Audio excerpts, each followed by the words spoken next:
All right, so today we're diving into something pretty unique. Yeah. We're going to be checking out this YouTube video called The Garden Episode 1. Okay. It's on a channel called Descendants. Interesting. And it's not your typical video essay, you know, where it's like someone talking at you. Right. It's more like a visual tapestry. Mm. It uses all this like biblical imagery and stories, but then it weaves in these fictional elements. Yeah, I actually saw this one, and I thought it was really interesting how they kind of use that framework of these really familiar stories. Yeah. But they use it to explore some pretty, like, profound themes. For sure. Like, we're talking ancestral memories, a lost paradise, Right. this idea of destiny, and it's all wrapped up in this really visually stunning package. Totally. And I think one of the things that immediately hooked me was the Garden of Eden story. Yeah. It's Adam and Eve, but they're experiencing the whole forbidden fruit thing as like a shared memory. Right. Almost like an echo from their ancestors. And the way they presented the serpent's temptation, Well, too. yeah. Like, it's not about death. It's all about knowledge, Right. which I thought was a really interesting twist. It really makes you think about, you know, what is it about knowledge that's so alluring, Mm-hmm. so potentially dangerous? Right. Is it just part of human nature to crave understanding? Yeah. Even if it comes with a cost? And then we meet the main characters, Abram and Sarai. Okay. And they're bound by this recurring dream of the garden, which seems to link them back to Adam and Eve in this mysterious way. You know, that idea of inherited memory, that connection to your ancestors that runs deeper than just blood, Right. that's something that you find in cultures and spiritual traditions all over the world. Oh, for sure. It makes you wonder if the video is tapping into something universal about, like, the human experience. Totally. So Abram and Sarai, they're trying to make sense of these dreams, right? Yeah. They seek out this guy named Shem, Yeah. who's like a high priest and a direct descendant of Noah, Oh, wow. which already makes him interesting. But here's the kicker. He's 600 years old. Whoa. Talk about a living history book. Right. It's like he's this bridge to a lost world, Exactly. a time before the flood. And all that came after. I wonder if he could represent like longing for a simpler time, maybe a pre-technological era, or Yeah. even like a kind of innocence that we've lost as humanity. Yeah, that's a really interesting thought. And Shem, he doesn't hold back on the details. No, he doesn't. He describes the pre-flood world as this totally chaotic place, Oh, yeah. full of violence and corruption. Right. And the people were just totally disconnected from the divine. It's like they were living in a state of utter depravity. It makes the flood seem almost inevitable, Yeah. like a necessary reset button. It does kind of raise some questions, though. Yeah, for sure. Like, is it just a straightforward cautionary tale about humanity's capacity for evil? Right. Or could it be hinting at this cyclical nature of history? This idea that progress and destruction are kind of always intertwined. That's a good point. Yep. And then the story takes a turn. Famine strikes, and Abram and Sarai are forced to journey to Egypt to survive. Makes sense. But to make things easier, or maybe more complicated, Sarai pretends to be Abram's sister Wow. to gain favor with the Pharaoh. Oh, that's a risky move. Yeah, The age-old dilemma, right? Right. Survival versus integrity. total. But the consequences could be pretty serious. And of course, you know, it wouldn't be a good story without some unintended consequences. Oh, of course not. So the deception leads to a plague Oh, no. that affects the Pharaoh's household, including his daughter Hagar. Talk about adding fuel to the fire. So to lift the curse, a bargain is struck. Okay. Sarai's freedom in exchange for Hagar. So now we've got another layer of complexity, right? We've got the Yeah. theme of sacrifice Yeah, and the ripple effects of our choices all coming into play. totally. You start to see how this intricate web of relationships is forming, Yeah, and you just know it's not going to be simple. absolutely not.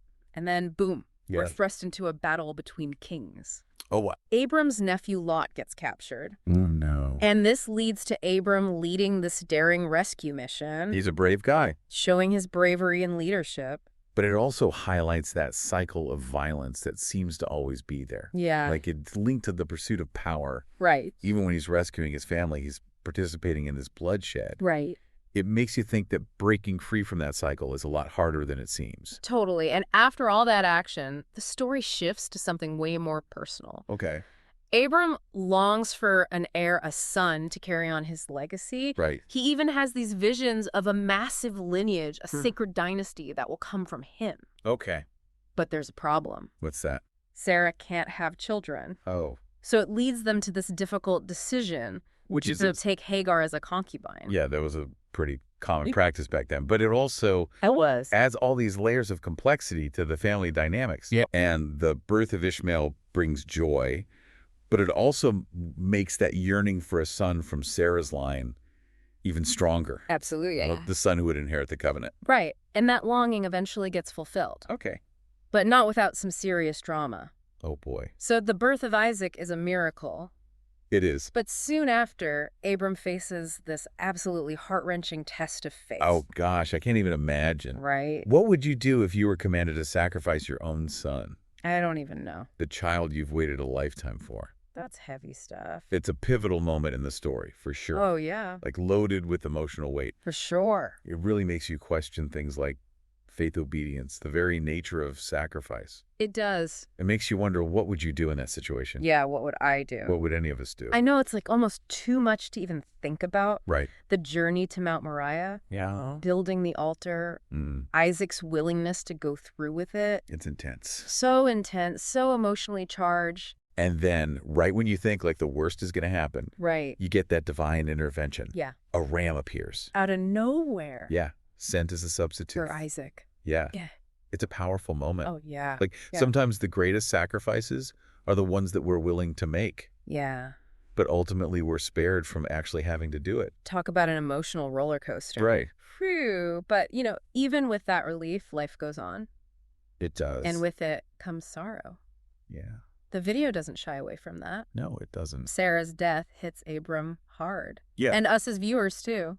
It's a good reminder that even with these moments of divine intervention and relief, Right. life is still full of loss. Yeah. The passage of time just keeps moving forward. And the place where Sarah is buried adds another layer of meaning to it all. Oh, yeah. Tell me about it. The Cave of Machpelah. It's not just any cave, right? Right. It's believed to be where Adam and Eve were buried. Whoa. Talk about a full circle moment. Right back to the beginning. Connecting them back to the very origins of humanity. Exactly. Like suggesting that despite all the trials and tribulations, Yeah. they're still part of this larger story. Right. This continuum that goes all the way back to the dawn of creation. I think what the video is trying to say is that the garden isn't just this physical place. Yeah. It's more about rediscovering a connection to something deeper. Like something essential about who we are. The humans. Exactly. It's Yeah. about understanding our place in the grand scheme of things. Yeah. Recognizing those threads that connect us to the people who came before us. Right. And the people who will come after us. So as we start to wrap up our deep dive here, what does it all mean? That's the big question, isn't it? This video blending biblical stories with these fantastical elements, it manages to touch on these universal themes. Yeah, like longing for paradise, The burden of legacy, the struggle between good and evil. all of that. And don't forget the complexities of faith and sacrifice. Oh, for sure. Those themes resonate across cultures throughout history. It's pretty amazing. They're just as relevant today as they were thousands of years ago. And I think it's powerful how the video doesn't shy away from the darker parts of these stories. Right. Like the violence, the deception, the really tough choices they had to make. It's all there. It's all right there on the surface. And that's what makes it so compelling. Yeah. It doesn't try to sugarcoat the past Exactly. or present this like oversimplified view. It's more like they're saying, look, Yeah. these are the stories we inherited. Mhm. This is the foundation of our cultures. Right. Let's not pretend that they're perfect or easy. Let's be real about it. Let's engage with them honestly. Yeah. Wrestle with the difficult parts. Do what we can learn. And that message couldn't be more relevant today. I agree. In a time when we're always grappling with these tough questions. About history, identity, the values that we hold dear. It's amazing how these ancient narratives, Yeah. they feel so relevant to the challenges we face now. It's true. Like a new lens to view our modern world through. It reminds us that the search for meaning, Yeah. for connection, that sense of belonging, It's something that transcends time and place. it really does. We're all on this journey. In our own way. And revisiting these stories helps us tap into that shared human experience. Exactly. By exploring the themes they embody, we get a deeper understanding of ourselves and our place in the world. Yeah. So for our listener who's been on this journey with us through the garden, Yeah. what would you say is the most important thing to take away from this deep dive?